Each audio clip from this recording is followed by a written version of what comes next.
All right, welcome everybody back to Paleo Talks. We are on episode 46, I think, 46. Yep. And it's a great honor to have the guest that we have today.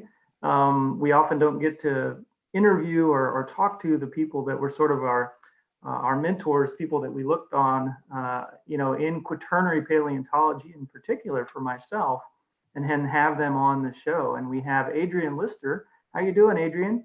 I'm very good, thank you. Who is definitely one of these quaternary paleontologists that I've always looked up to. And I'm sure Chris feels the same way. Definitely. And so, yeah, it's a great honor to have you on here. And he's coming to us from London. So that's fantastic. We haven't had too many people. I think we had one other guest from the UK as well. Before we introduce Adrian a little bit more, we will go over to David Moscato, who will remind everybody how the show works. David's our science communicator. Absolutely. So welcome back to Paleo Talks. Same setup as usual. We're going to start talking with our guest in a second, and then Adrian's going to give us a presentation today about mammoths, which of course is a recurring theme with Paleo Talks. We have a lot of people who like elephants. Once we get to the end of the presentation, we're going to turn it over to Q&A, which is the part where the audience gets to start submitting questions. So when that time comes, we'll remind you to go ahead and put your questions in the comments of the Facebook video, and we'll read them out for our guest. And as always, if for any reason you can't leave a comment on the Facebook video, I will be keeping an eye on the Gray Fossil Site's Twitter and Instagram account, so you can send us a question over there as well. All right, thank you, David. Just a reminder to everybody, we're coming to you from the Center of Excellence in Paleontology at East Tennessee State University, Johnson City, Tennessee, where we also oversee the Gray Fossil Site, 5-million-year-old fossil locality, which has some nice proboscidean material that is mastodon. And we also do a lot of work in the quaternary as well as a research group. But that's who we are. And again, Adrian, welcome to the show. And how we like to sort of start the program is for you to tell us how you got into paleontology in the first place, and then sort of walk us through to where you're at right now as a researcher in London. Yeah, well, I studied zoology as an undergraduate. And I guess evolution was always a thing that really got me excited. It's just the most amazing thing.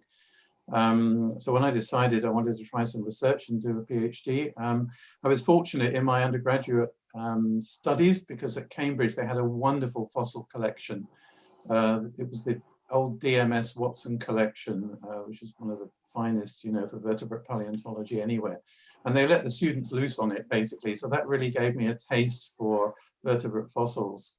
And I guess getting into quaternary mammals is because I'm really especially interested in kind of processes of evolution at the species level. I mean, of course, the big stories are wonderful as well, but looking at more recent fossils is how I got into it. And I was offered a PhD in Pleistocene deer. That's how I started. I spent about 10 years PhD and then postdoc working on fossil deer. And then I thought, well, this is great, but I don't necessarily want to spend my entire career working on one group, much as I love them. And the elephants and mammoths look very appealing, as an evolutionary story. And so we applied for some money. I was fortunate to get a grant to start work on those. This is in the late 1980s. And I kind of been working on this parallel track of deer, but increasingly mostly elephants and mammoths ever since. Fantastic, fantastic. I know, yeah, you're one of those prominent names when it comes to looking at any aspect of deer evolution and looking at the quaternary chronology of mammoths and the taxonomy and other proboscideans as well. So very excited to have you. I'm sure Chris also is raring to have some questions here too. I know you both share that interest. I've been looking forward to this, Adrian. This will be fun. And I'm very much looking forward to hearing your feedback, because what I'm going to talk about, it's not all cut and dried. And I'm going to be talking about, I'm a Brit who's going to be talking about North American mammoths. So I'm very interested to know what you guys think about what I have to say. I'm going to present what is really my point of view on it, but I know there are others. So looking forward to your comments as well. not Well, pursue my that, view but- is that the short-faced bears ate them all, so that's what happened. I All won't be right. touching on extinction today. It's all about evolution. Extinction is a whole other story, of course. Yeah. 3 or 4 other stories, yeah. Well, we can go ahead and have you share your screen and Okay. start moving through the presentation. Okay. Do you see my first slide? Yes. Great. Okay, well, thanks very much indeed for inviting me, or rather agreeing to have me when I kind of invited myself. Really for the reason I just said, because I'm really excited by these results and also to hear what you guys think about them. This is just to start off a kind of broad phylogeny of the elephant family. Now, I'm well aware that this phylogeny is quite out of date. It's from Maglio, but it's just to give a feel for the major groups of elephants. And the fact that they all began life in Africa. And on the right there is the mammoth branch, which about 3.5 million years ago dispersed north out of Africa into Europe, because that's when we first start to pick up their fossils there. And then in the European record, we have this really nice sequence, which has been divided into chronospecies: Mammuthus meridionalis, the early one, Trogontheri, middle Pleistocene, and then the famous woolly mammoth of the late Pleistocene, Mammuthus primigenius. And of course, we love to study the molar teeth, as always. And there's this increase in the number of enamel plates or lamellae in the teeth as you go up through the sequence.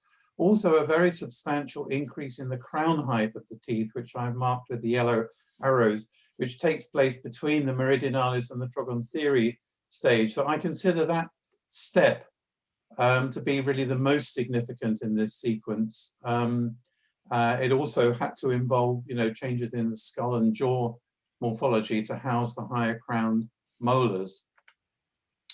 So that's kind of Europe, and a lot of the early work on this, including my own early work, was really restricted to European samples. But of course, the mammoth had a much wider distribution. And to understand an evolutionary story, one has to look at the geographical aspect as well. And I'm going to mention in particular fossils from Northeast Siberia and then from Northeast China. And my very dear, sadly no longer with us, friend and colleague Andrei Scher, who was a great leader of quaternary paleontology in Russia for many, many years, in particular excavated some hugely important sites and sequences in the northeast of Siberia that he called the Illyrian suite. And within that formation, he found many, many fossils of mammoth. And those from the early Illyrian, which I've shown there, a couple of examples, which are roughly 1 million or so years old, are clearly of the Mammuthus trogontheri type. And what was rather startling about this is that, thinking back to my last slide, this means that this more advanced stage of evolution is already there in Northeast Siberia, several 100,000 years before we pick it up in Europe. So something interesting is going on there. And then just a few years after we published those, Wei Guangbiao in China published some fossil molars, which are from an even older site, a really important, very early hominin site in Northeast China called Mazhuanggu. And they published it in Nature because of the archaeology, but what really caught my eye in that paper was the mammoth teeth, because they also are clearly of this trogontheri form. You can see the high crown, and they've got 17 or 18 plates in the upper molars. And now this is even older than the Siberian ones. It's about 1.7 million years old. So if we sort of put this information into map form, then we see the first appearance of this trogontheri stage of mammoth in China, about 1.7 million. We might suppose that it then moved north into Siberia by 1.2, which is where we first pick it up there. And then it doesn't appear in Europe until about 0.8 million years ago. So this is how I envisage the kind of spread of this form. And the population in Siberia is the one that is really the most significant for what I'm going to talk about as we move along.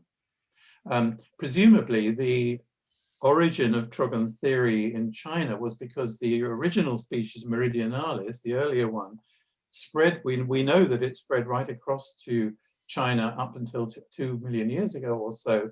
And in that eastern part of its range, a population perhaps became isolated and speciated into the Trogontheri species. And then when it eventually spread back into Europe, there's a kind of short period of time at about 0.8 million where the Trogontheri and the old Meridionalis that was still there coexist, and then the Meridionalis dies out. So that's Eurasia. What about the Columbian mammoth? And from several localities, really the earliest records of mammoth in North America is something between 1.5, 1.2 million years ago. I'm going to talk about one or two of the key localities in a while. Now, there's been a kind of what I'm calling standard model of mammoth evolution. I reckon if the particle physicists can have a standard model, then we mammoth specialists can have a standard model as well. And the standard model really started with Vince Maglio's really seminal monograph in 1973, where on the right of this, you can see what I've already discussed, which is the Eurasian trajectory from Meridionalis to Trogontheri to Primigenius. But on the left, he envisioned a kind of parallel process going on in North America, going from Meridionalis to Imperator to the late Pleistocene Columbian mammoth. And so if you put that into a map, and given that the first mammoths got into North America about 1.5 million years ago, it implies a dispersal at about that time of the early Meridionalis stage. In this case, we should be finding Meridionalis mammoths in the early Pleistocene of North America. So Andre and myself, both separately and later together, made many visits actually to museums in Canada, in the States, and in Mexico over many years, including especially a most memorable visit in 2005, but with the late George McDaniel, who showed us around these wonderful museums in rural California, which has a few nice pictures here. And we were focusing in that trip in particular in kind of many of the specimens that had been referred to Mammuthus meridionalis or similar forms from North America. We wanted to check them out and see if they checked out. One of them, for example, is this very well-known skeleton from Angus, Nebraska, which Osborne in 1932, he wrote a paper which the title was "The Elephas meridionalis Stage Arrives in America." That specimen is in the Denver Museum. And when you look at the details of the specimen, there's the mandible and there is the last molar. You can see it's got what looks like a rather primitive morphology of the molar, which is mainly what led Osborne and Maglio after him to identify this with meridionalis. But you have to be really careful because this is a very deeply worn lower molar, last lower molar. And there's a kind of schematic diagram at the bottom there because the enamel plates of the lower molars, they fan out towards the bottom. So the more deeply worn the molar is, the further apart the enamel plates appear. And the tooth appears more and more primitive in form as you get lower down in the crown. So even a Columbian mammoth molar can start to look quite primitive in deep wear. And to look into this, we CT scan a lower molar that is, no one would question it's a late Pleistocene Mammuthus columbi, which originally had about 19 or 20 plates. It's got a high crown. You can see the complete tooth at top left under A, and its occlusal pattern at top right. It's got 16 plates at that stage. It had already lost a few by wear. Lamellar frequency, which is a measure of the packing of the enamel plates, about 5.4. And what we did, because these days you don't, well, you know, they used to put a diamond saw through a specimen if you wanted to see how it appeared in deeper wear. Now we use CT scanning, so we don't have to damage the fossil. B, C, and D are really images of what the tooth would have looked like if it had, you know, if the animal had lived longer and worn its tooth down more and more as it got older. And what you can see on the right there is as the tooth wears down, of course, the animal naturally loses plates from the front of the tooth as it erodes naturally. And the lamellar frequency gets lower and lower because of this process of the plates become further apart. And by the time you get to the bottom of the crown, the Miller frequency of only 3.9 is almost like a meridionalis. But this is a Mammuthus columbi tooth. And when Andre and I were looking around, the various specimens in different museums that had been referred to meridionalis, guess what? They're almost always deeply worn lower M3s. And they give this impression to the eye that they're quite primitive kind of mammoth. But we think, our idea was these are really just Columbi type mammoths in deep wear. And kind of to prove the point, the one at top left there is unquestioned. This is like an 11,000-year-old, very late Mammuthus columbi, this very nice specimen from Huntington in Utah. But you can see on top left, very deeply worn molar, giving that rather primitive appearance. Now, I'm the first to admit that this obsession with teeth is a little bit unhealthy, although I've spent far too much of my life peering at these elephant teeth. We really need to get into looking at more of the skeleton, the mandible, the skull, to get more information on this stuff. I've looked a little bit at the mandibles, and you have to be quite careful because they also remodel quite a lot. They vary a lot between individuals, and they remodel with the life of the animal. So at top there is the mandible of the Huntington mammoth, the one with the tooth on the left.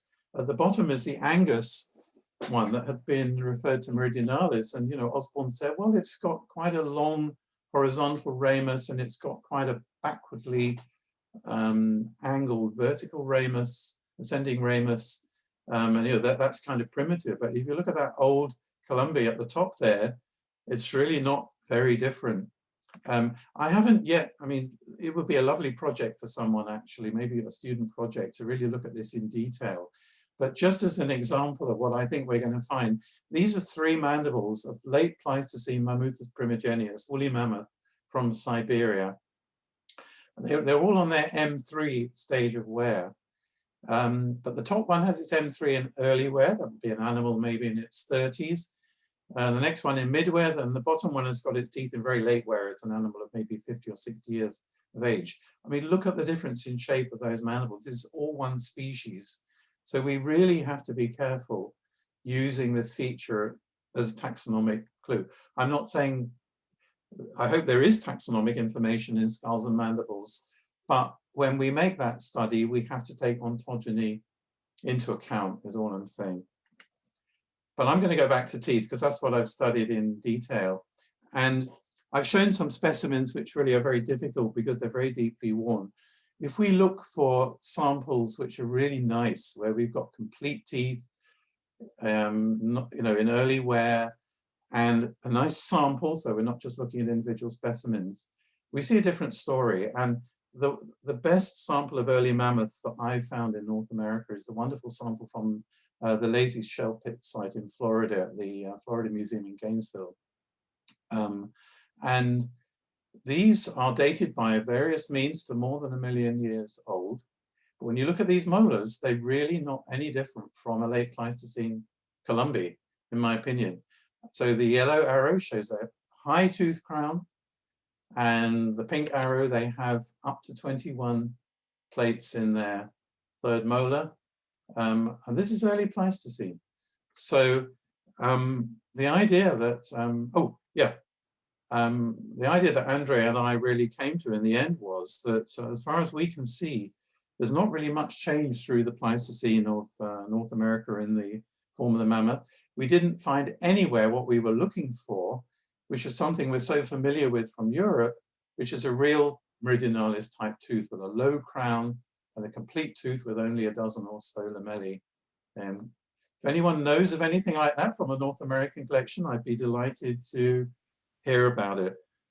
Hey, Adrian, I'm just going to chime in there. And that tooth is so short compared to most of the mammoths that I've seen. Actually, all the mammoths I've seen. I've never seen anything in North America that really looks that short. Yeah. So that's really, it's that hypsodony and the tooth crown height that really seems to be unique. Yeah, I think the hypsodonty is the key feature, yeah. Yeah. But as I said earlier, it also implies you know, a deeper skull, a deeper mandible. So it's more than just the teeth that have actually changed there. What North American mammoths do look like, incredibly like, is the Eurasian Trogontheri species. You can barely split them, okay? It's just a kind of visual impression. So the model that, you know, we favor is that Meridionalis is not the ancestor of North American mammoths, it's Trogontheri. And the reasons for those, which I've really been through already, are at the bottom there. First of all, we don't believe that any reliable Meridionalis has ever been found in North America, or actually in Beringia, which is rather important since that's the transit route, if you like. Secondly, North American mammoths of all ages seem to me quite similar to Eurasian Trogontheri. And thirdly, if you remember my early slides showing that first of all, in Northeast Siberia and then in China, at the relevant period of time, a million and a half years, when mammoths first got into North America, the mammoth inhabiting Eastern Asia was the Trogontheri type. There was still Meridionalis hanging out in Europe at that time, but the place where they came from to get into America was already populated by the Trogontheri type. So that was our logic. And in Eastern Beringia, I mean, these are some very nice specimens from one of the old crow localities in the Yukon, which are really very, very similar to the early Illyrian Trogontheri type, which is just the other side of the Bering land connection, really, as you would expect. I just want to go a little bit more briefly now and talk about the final stage of the evolution, which is from the Trogontheri stage up to Primigenius. And this is the spread of Trogontheri. It's actually the same map that I showed before, but just as a reminder that by about 1 million years ago, we had Trogontheri in the early Illyrian deposits excavated by Scher in Northeast Siberia. And in the overlying unit, which is what he called the late Illyrian, which is now between about 0.8 and 0.6 million, he also found mammoth remains, but these are of a more advanced morphology. They've still got the high tooth crown, but the number of plates in the tooth has gone up to about 24, from about 19 to 21, which is the Trogontheri typical, we get between about 23, 24 plates. And really, this can be classified as Primigenius. And just as with the Trogontheri, this is an earlier appearance of Primigenius than we pick it up in Europe, or of course in North America. So we've got like a second stage here, that area of Northeast Siberia appears to be the very place where woolly mammoths arose, or at least Beringia. I mean, I couldn't say that it, you know, this Beringia was all one unit at that time, but this is where we've got the stratified remains to demonstrate it. And quite a lot later, woolly mammoth, you know, first appears in Europe, where it dispersed west, and then of course in the late Pleistocene into North America. And then, of course, this kind of classic, rather schematic idea of by the time woolly mammoth gets into North America, you know, the endemic Columbia has been there a long time, and the Primigenius is there too. I think this has to be too simple. There was clearly interaction between these species, as we will see. I think there was a lot of seepage between these two distributions, and these guys kind of got on quite well in some ways. So DNA. Now, I don't know if there's any DNA people watching. I'm not a molecular biologist, so I hope I'm not going to go too deeply into the technology. And of course, with this paper that we published a few weeks ago, we're by no means the first. There's been much work that has built up to this by many groups on the DNA, but I'm going to be focusing mainly on the work that we recently published, where I worked especially with my colleagues from Stockholm, Tom van der Valk, Patricia Pesnerova, and Lulva Darlin. And for this study, the idea was to try and go deeper in time with the DNA than previously. And we were looking specifically at André Scher's Illyrian material, the very same fossils from which we developed that model that I talked about based on the morphology, to see what the DNA said.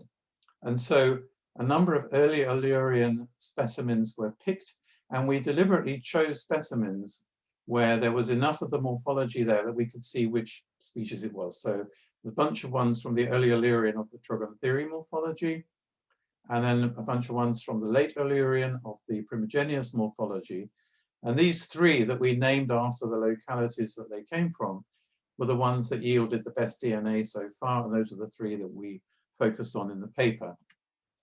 So this is the tree. So this is a little bit complicated, but this is a simple rendering of what the DNA data. So they got both nuclear and mitochondrial DNA out of all three of these specimens.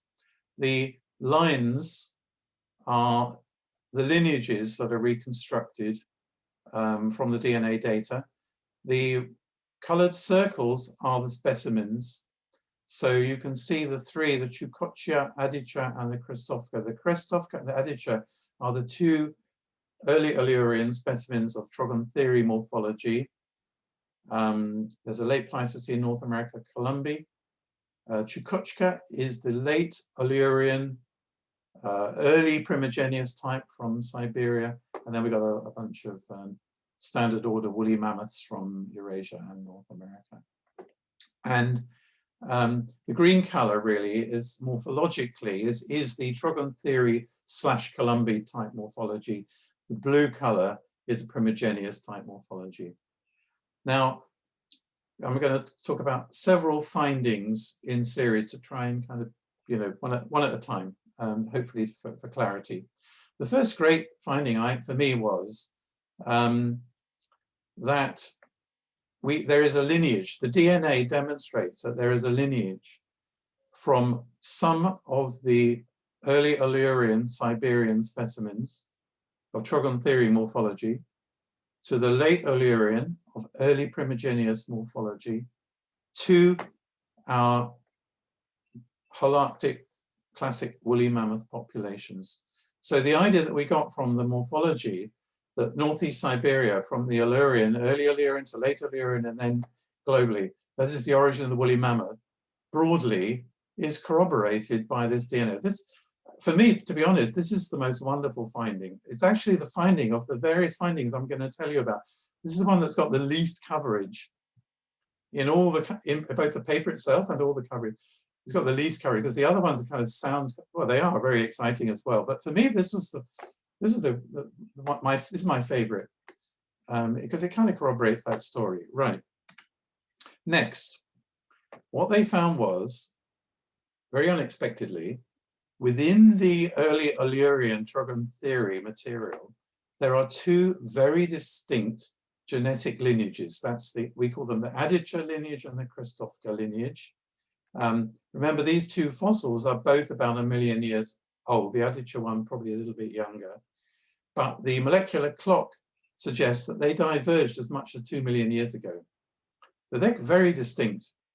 And the question arises, we've realized now genetically, in what we thought was a homogeneous Trogontheri sample from the early Pleistocene of Siberia, we've got two genetic lineages. Should we consider that two different species? Are there two species of early mammoth in northern Siberia? From a genetic point of view, you could say they might be. It's always a bit subjective. Where do you draw the line? How much divergence is enough to call them species? From a cladistic point of view, because you can see they gave rise to different things, and we'll come on to that more in a minute, is an argument for considering them separate species. But from a pragmatic point of view, it would be quite awkward to do that, at least at this stage, because what I've done here is I've illustrated just a sample of André Scher's big collection of mammoth teeth from the Illyrian. So far, those are the only two from which we've got the DNA evidence. So if you called those two separate species, and you gave them names, in other words, all of the others, because we've tried some others and either they didn't have the DNA or we haven't tried them yet, all of the others would immediately become indeterminate, because if you're basing the ID purely, because we don't have any morphological distinction between these two genetic groups yet. Until such time as we do, all the others would have to be indeterminate. So that's a little bit awkward to actually do that at this stage. The other thing is that I said that the early Illyrian Siberian material is very similar morphologically to European Trogon theory. Until this point, I've called them Trogon theory, or at least CF Trogon theory. We don't have any DNA from the European Trogon theory yet. That's next on the agenda. That's very high on the agenda, because what we may well find is that one or both of these is actually, is genetically connected to the European Trogon theory. So one of these may actually be synonymous with Trogon theory. Trogon theory as a taxon was based on European material. So we may find that one of these, but we don't know which yet, is actually Trogon theory, in which case it's the other one perhaps and needs a new name. But until we've actually sorted that out, I prefer to just keep them all. Pragmatic status quo for paleontology for the time being is to retain these three within Trogon theory at the moment. Okay, right. The next finding, which I guess is actually it is as exciting as the first one, is that Mammuthus columbi turns out to be derived from the Christophka lineage in particular. Genetically, they are clearly connected. Well, isn't that cool? We've got the two genetic types in Siberia and this one. So one of them gave rise to the woolly mammoth, one of them gave rise to the Columbian. Wow. Very exciting. Secondly, and of course, this is the thing that got the most press, is that late Pleistocene columbi actually only has 50% of its DNA from the Siberian Christophka. The other 50%, in fact, more than 50%, it's actually up to 62%, seems to come from the woolly mammoth branch. 50% from the molecular clock calculations and the analysis of the genetic data suggests that that came in as early as Middle Pleistocene. Now, prior to our work, I have to acknowledge the work of Jake Enck in Henrik Poinar's lab, who showed some years ago that there was a late Pleistocene introgression between woolly mammoth and Columbian mammoth in North America. That I think was slightly less of a surprise. Now added to that, apparently, is another great dollop of introgression, which apparently happened earlier. And that's where this great image comes from. The idea that it's a Columbian male covering a woolly female, I don't want to run out of time, but if anyone wants to know why we think it's that way around, well, it's to do with the mitochondrial DNA that comes, all of the Columbian, I'll tell you, okay, so all the Columbian mammoths that we've tested have woolly mammoth mitochondrial DNA, and mitochondria only go down the female line. Also, Columbian mammoths are bigger than woolly mammoths, so if males from the two species were competing, the Columbians were maybe more likely to succeed. So that's why it's that way around. Wonderful artwork. Okay, so we have this apparent Middle Pleistocene 50-50 mix of the Siberian lineage that was already sitting there. It's already been there in North America for up to a million years, right? And then we've got an introgression from Primigenius, apparently coming in the Middle Pleistocene. Should we consider that to be the origin of Mammuthus columbi? In other words, is this an example of hybrid speciation? Now, hybrid speciation is something that's been very much increasingly talked about in the evolutionary biology community. And we have some, just in recent years, there have been some discoveries, even within quaternary mammals. For example, the European wood bison, Bison bonassus, was discovered by ancient DNA a few years ago to be a combination of the late Pleistocene steppe bison, Bison priscus on the one hand, and the aurochs, Bison Bos primigenius on the other. So the idea of a hybrid event causing the origin of a well-known late Pleistocene species is not unheard of. So should we consider this the origin of Mammuthus columbi, or simply the addition of some primigenius genes to something that's already Mammuthus columbi? This is the question. I've enlarged for my last few slides. How am I going with time, David? Let's Dave? see. You're doing pretty well. Yeah, I have another You 10 want to minutes or want something. to start taking questions before too long? Yeah, I think another 5-10 minutes and I'm good, if that's okay. Yeah. Works for us. Ah, great, excellent. So what I've done in the next few slides is I've enlarged this branch because I want to talk about it in a little more detail. Whoops. Here we go. So what we've said is that something very closely related to the Krastovka mammoths of Siberia entered North America about 1.5 million years ago and produced the Columbian mammoth. But we discover that sometime in the Middle Pleistocene, and we're not sure exactly when, woolly mammoths seem to have added a large amount of DNA to that lineage. And this, a bit like the question about the one species, two species in Siberia that I was talking about, the taxonomic issues are a little bit problematic, really, for paleontologists. First of all, it's very interesting that, as far as I know, there's really no trace of woolly mammoths in North America earlier than late Pleistocene. But the genetic data suggest quite an early date for this introgression, Middle Pleistocene. And I've discussed with my DNA colleagues at some length, how could this have happened? And the easiest model for them is that a relatively small population of woolly mammoths came over. This is why we haven't picked them up in the fossil record very early. But it would have to have been at a time when the endemic mammoths, the Columbian endemic mammoths, or let's just call them the endemic mammoths in North America, were also squeezed down into small population, because of climate change or something. They met, a 50-50 introgression happened, and then the resultant population expanded again. Now, we don't have any direct evidence of that. It's just, it's a scenario. We need a scenario that we don't really know yet to explain how this early introgression happened. That's just one of them. The issue for me really comes from my morphometric work with the samples, of different ages in the North American sequence. If, for example, I take my best sample of early mammoth, which I mentioned before, like the Lacey site from Florida, and I take some of the best Middle Pleistocene sites that the really nice samples of teeth from the Sheridan beds in Nebraska, like Hay Springs and some of those other localities that are between about 0.4 and 0.2 million years ago.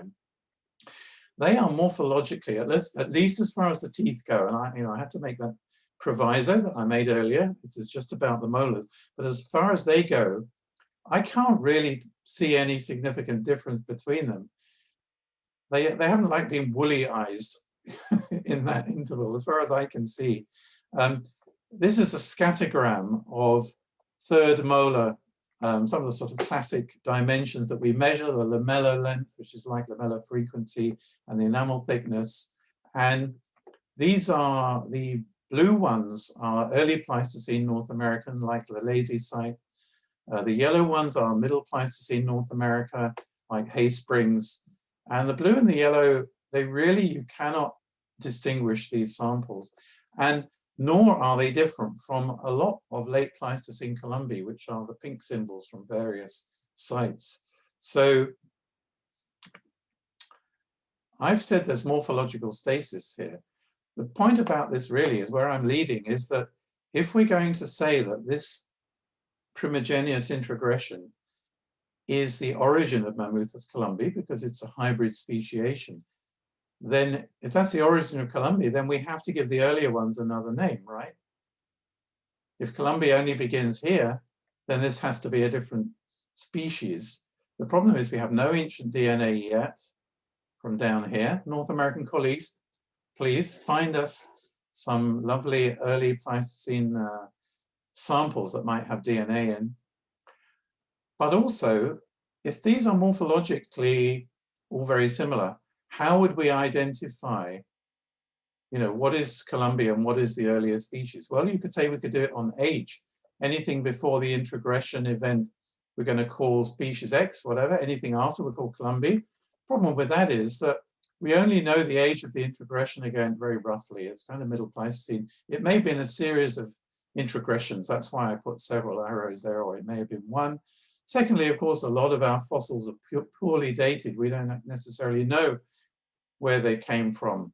So it'd be hard to know what species you were looking at, and how could you choose a type specimen? What's the differential diagnosis to actually name that early species? So ultimately, once again, I'm suggesting at the moment a pragmatic stance for us as curators, researchers in paleontology is to stick with the morphotype concept for now. And for me, because as I said before, the early North American mammoths are not that different from Columbi. This is what I would stick with for a moment. This is not for 1 minute to diminish the, the real interest in the DNA result, not at all. That something really extraordinary has gone on here. Ultimately, when we get more, if we can get DNA evidence from the earlier North American mammoths and really understand what's going on, we may choose to alter our taxonomy. For now, I think the pragmatic approach is to stick with our existing taxonomy, maybe call the early ones CF.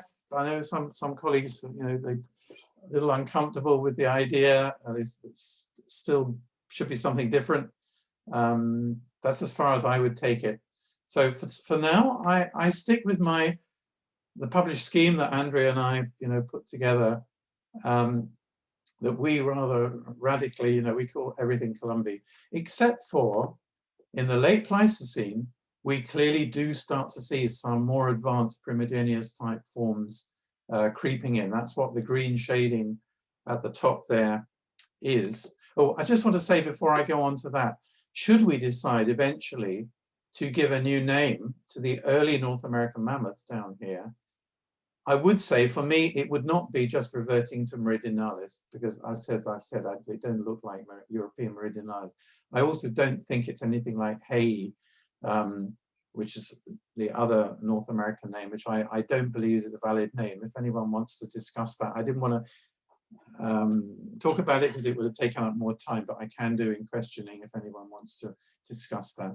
But just going back to these late Jeffersonian types at the top here, I mentioned, that we also know that there was a late, this is when we know woolly mammoths got into North America, right? In the late Pleistocene, suddenly we got loads of fossils in the northern part of the continent, that woolly mammoths are there. And as Jake Enck showed, at that point, we know that they did hybridize with Columbians, and several of us said, well, maybe this is what the origin of the so-called Jeffersonian type mammoths that look a little bit more advanced, or they look a little bit halfway between Columbi and Primigenius.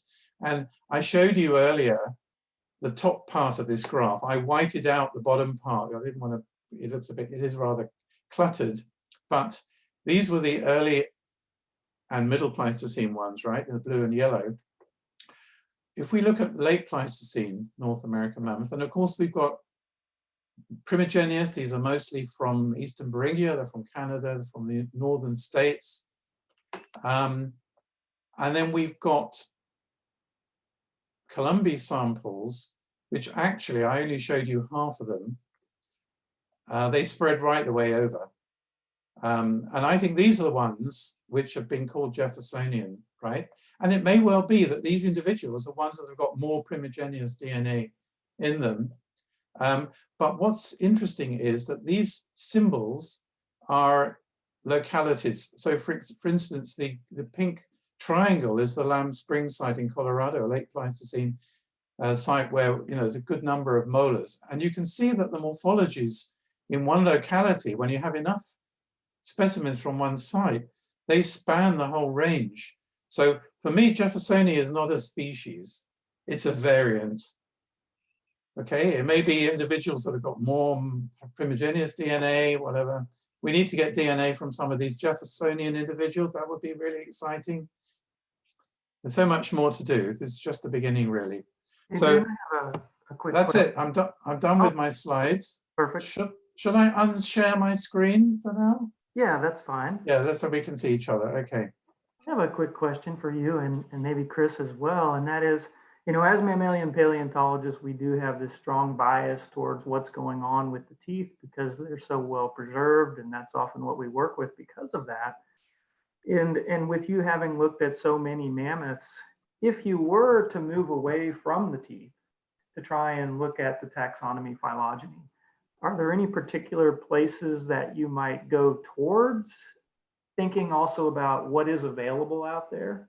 Yeah, I think we have to be talking about skulls. That means crania and mandibles. And in fact, a recently graduated PhD student of mine, Stephen Zhang, has done a great study of across all elephants of taxonomy based on skulls.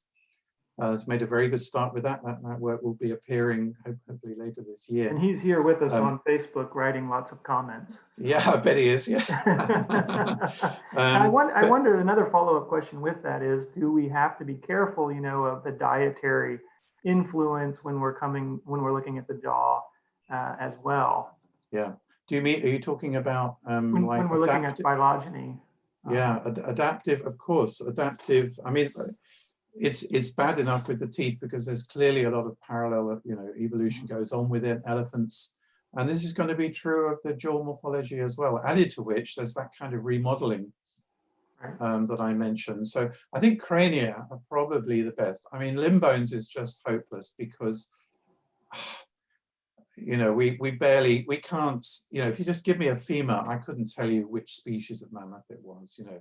You have to have associated skeletons, and then you identify the species from the teeth, and then you look at the bones. And I think we haven't got the characters yet. I mean, there are characters in the feet. There may be characters in the foot bones where you have complete feet.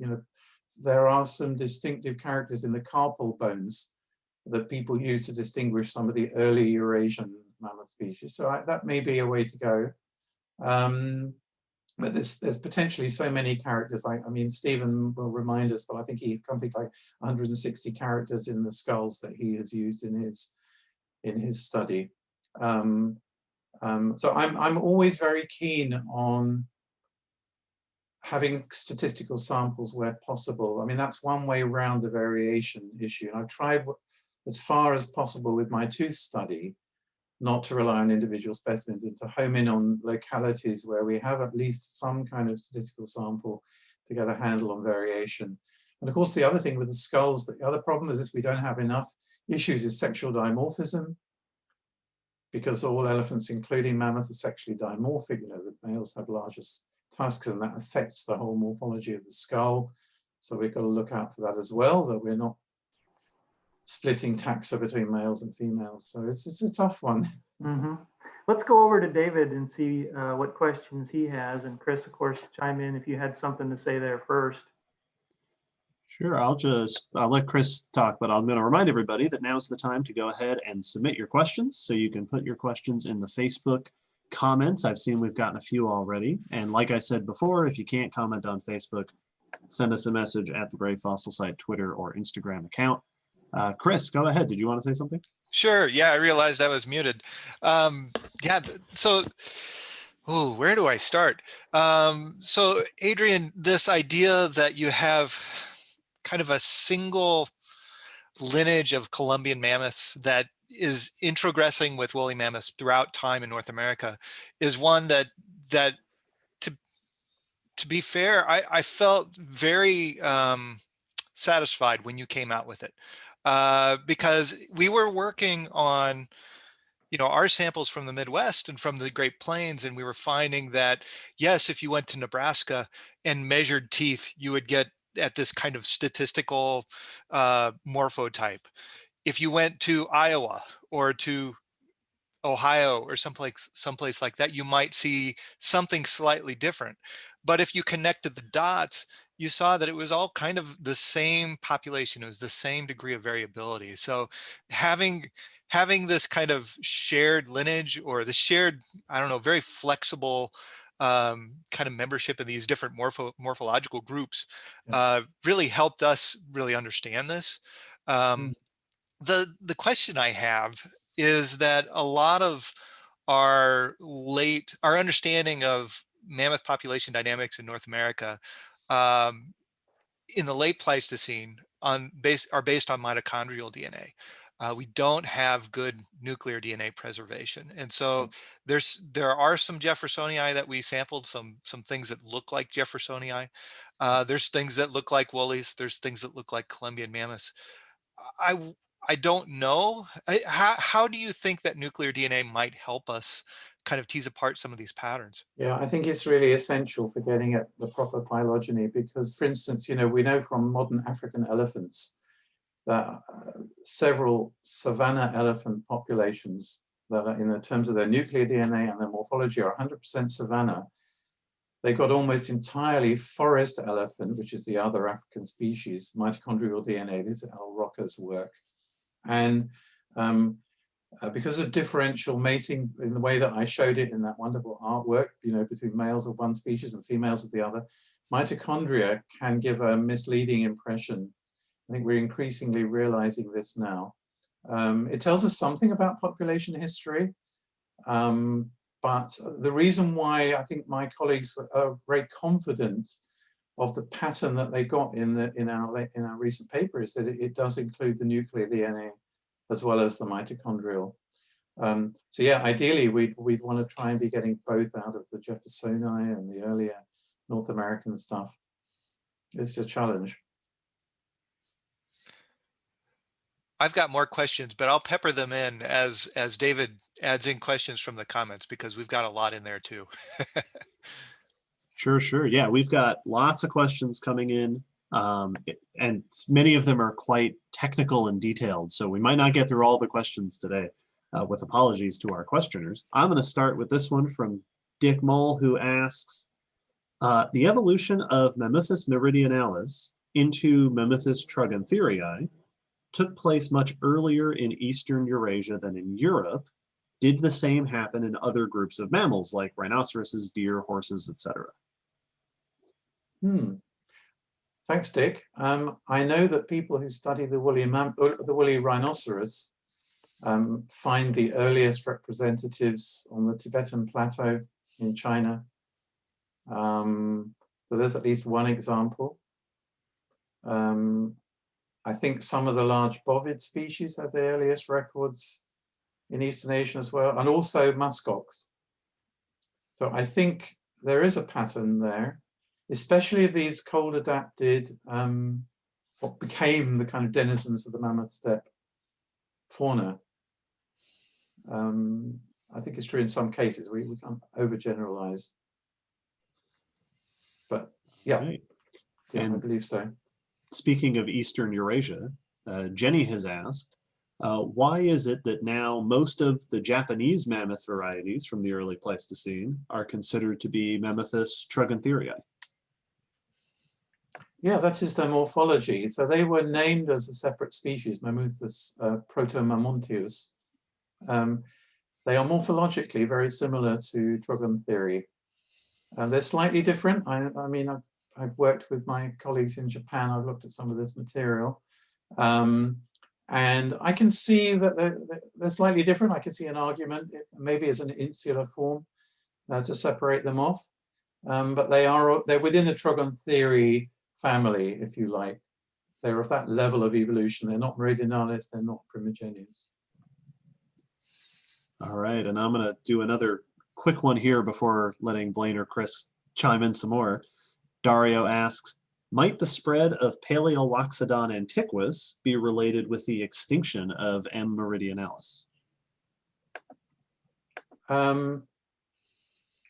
No, wait a minute. Yes, let me just think about that. Yes, I do think that.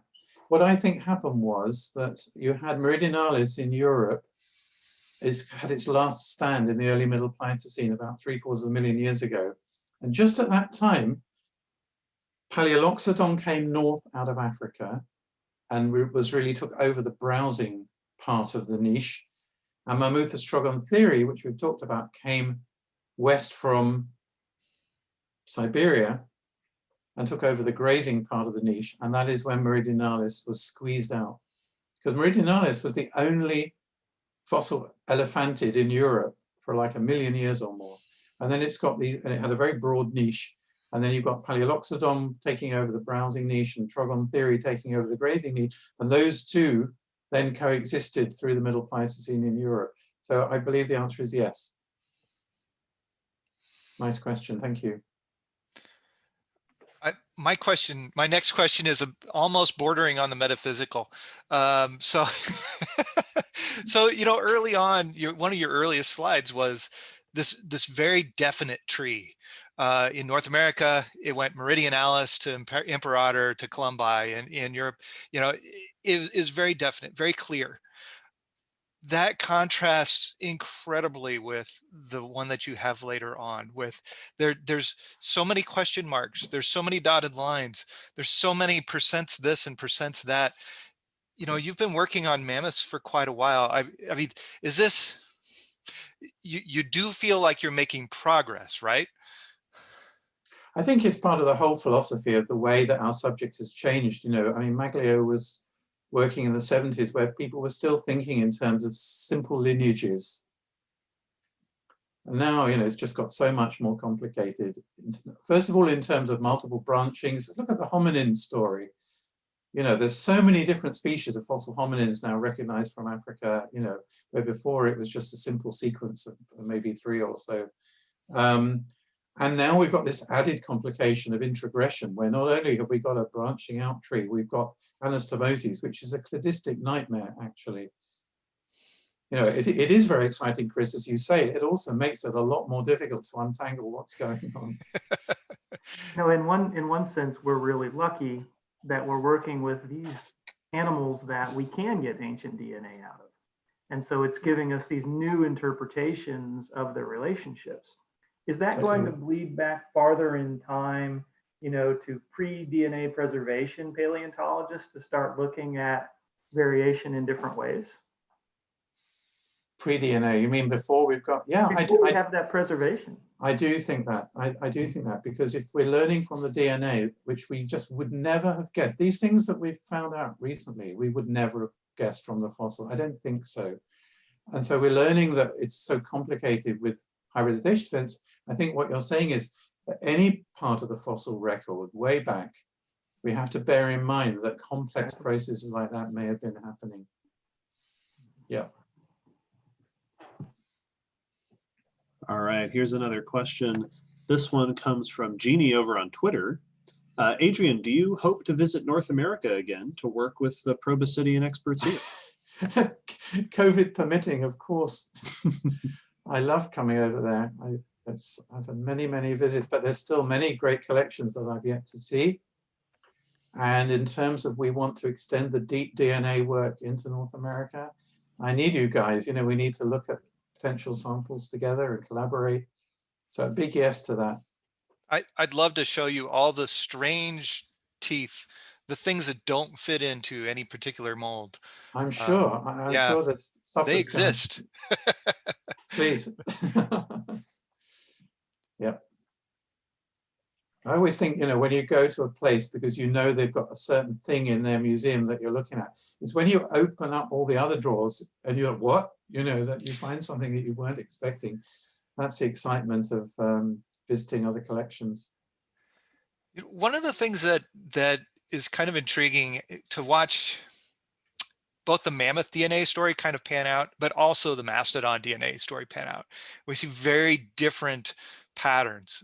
We had Emil Karpinski, and he's on Facebook here, but we had him on, you know, when he published some of his mastodon work, where, you know, there are very deep splits within mastodon populations, but morphologically, they've always been kind of considered the same thing across North America. Do you have any ideas of why we might see these very different trajectories in the two different proboscidean lineages? Well, I've discussed this in relation to the mammoths with my colleagues who did the DNA. And you know, when you have a deep genetic split, the only real model we've got for that was that there were two separate, at some point in the past, there was two populations, allopatric. You know, really, they were separate for a long time. To allow that amount of variation to build up, and then they came together, and so you have a population which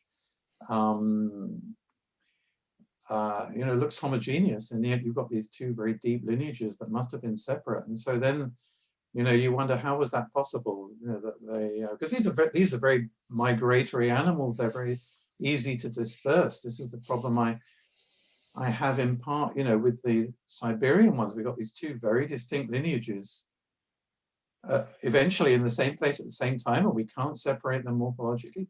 I don't know the answer, but I'm comforted almost by the fact that you're saying you get the same thing in the mastodons. I mean, have you considered calling them different species? Well, some have. You know, we have Mammut pacificus now. Oh, So yes, yes, of course. I we've got remember, yes. at least two. Yep, no, I recall that now. Yeah, yeah. So there's a lot of water to pass under the bridge. I think we're just at the beginning of bringing together the morphology and the DNA. It's very exciting. All right, I'm going to try to get just a couple more of these audience questions in here before we wrap up. We're getting towards the end. Charlie asks, how valuable do you think a fossil site that potentially has both woolly and Columbian mammoth, like the mammoth site, could be for studying the hybridization between the two? Yeah, that's a great question. Thank you. Yeah, I hadn't thought of that. I think at Hot Springs, as I recall, the Columbian mammoths are in like a lower horizon than the woolies. I guess we would need them together. I have to think that one through, but that's I think they're the same. They are the same.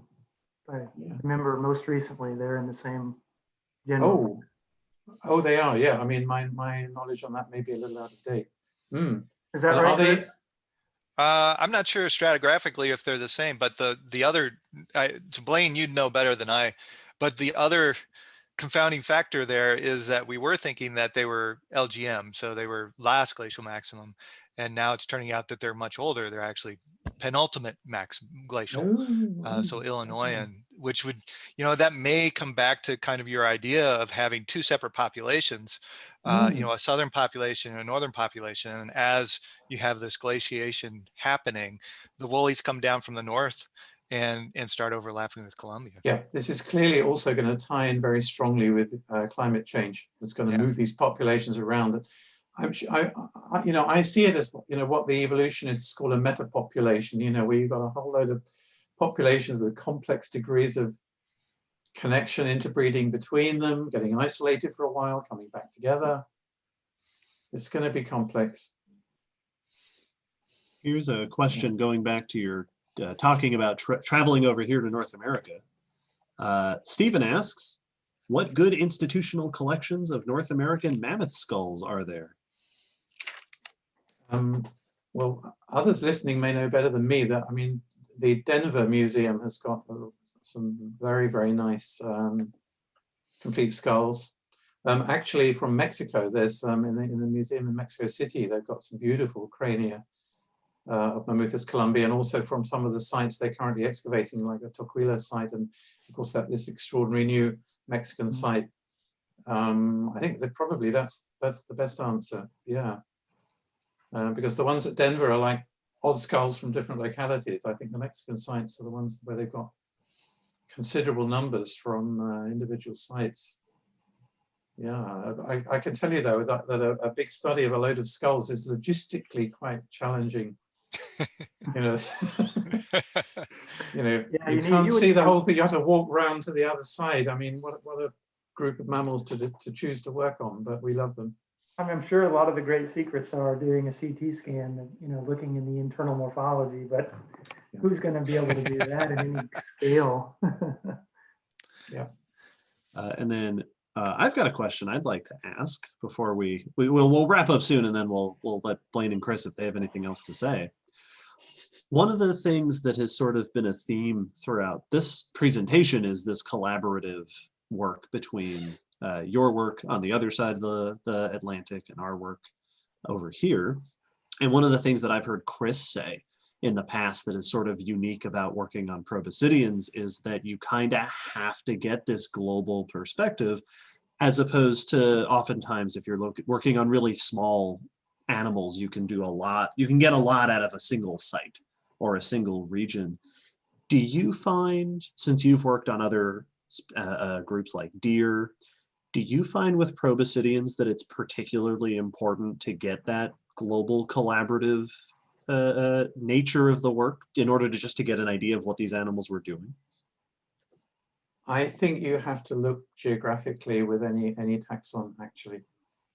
I mean, colleagues of mine, you know, looking at ancient DNA on lemmings, you know, rodents, found that, you know, the European story wasn't enough. When they moved further east it was absolutely critical. It's a bit like the mammoth story that, there were waves of migration from the east into Europe, and only that in that way could you understand the European story. I think on geological timescales, these animals disperse, small mammals disperse as much as big ones. And I think it's true of all groups, actually. Blaine and I were talking before we came on air about moose, the Alces and Savalces, where we totally need a holistic North American, Asian, European perspective to really understand the evolution of that group. So, unless of course you have a group that is literally endemic. Of course, if you have something that's endemic to one continent or one area of a continent, then of course you have a more limited scope that you need to look at. But anything that we know has a broad distribution, you really don't get the whole story until you look at all of it. Another part of this recent research is just pushing back that ancient DNA preservation in this paper. Prior to that, it was what, 700,000 or 750,000? Yeah. So that's exciting. And What do the geneticists, the ancient DNA people think is going to end up being their limitations, I wonder?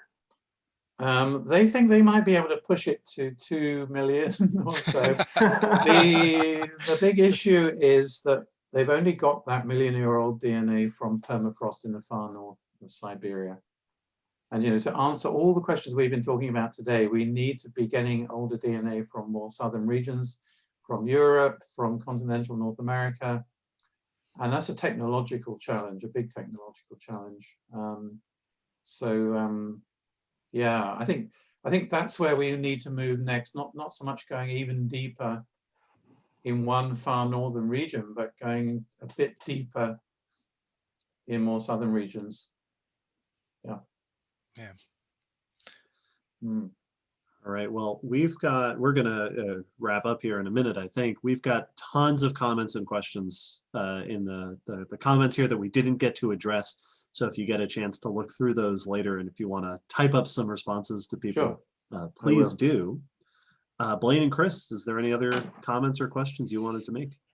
I know that, Stephen Zhang has put about 2,000 comments, I think, something like that. Well, I'm in constant contact with Stephen because he's my former student, and so we can discuss those things offline. But yeah. Well, just thank you so much for joining us today and taking the time to be on here. This was a great pleasure. Yeah, thank you very much. Yeah, it's been a great pleasure for me too, and I look forward to seeing the written comments. David, did you have any final comments? I don't think so. Just a big thanks to everybody who came to join us today. The comments were very lively with discussions of proboscidean problems and questions. So thanks to everyone for joining us and for sharing this program around. Next week, we've just decided today, actually, because we didn't have that one filled, that Chris and I are going to tag team on Saltville, Virginia, which includes mammoths, mastodons, and giant short-faced bears, and actually is one of the only localities where we think we have good scavenging of a mammoth by a short-faced bear. So that's kind of cool. All right, so people check in next week for that on Paleo Talks. Well, thanks again, Adrian, and we hope to get you over here before too long. I hope so too. All right. Bye.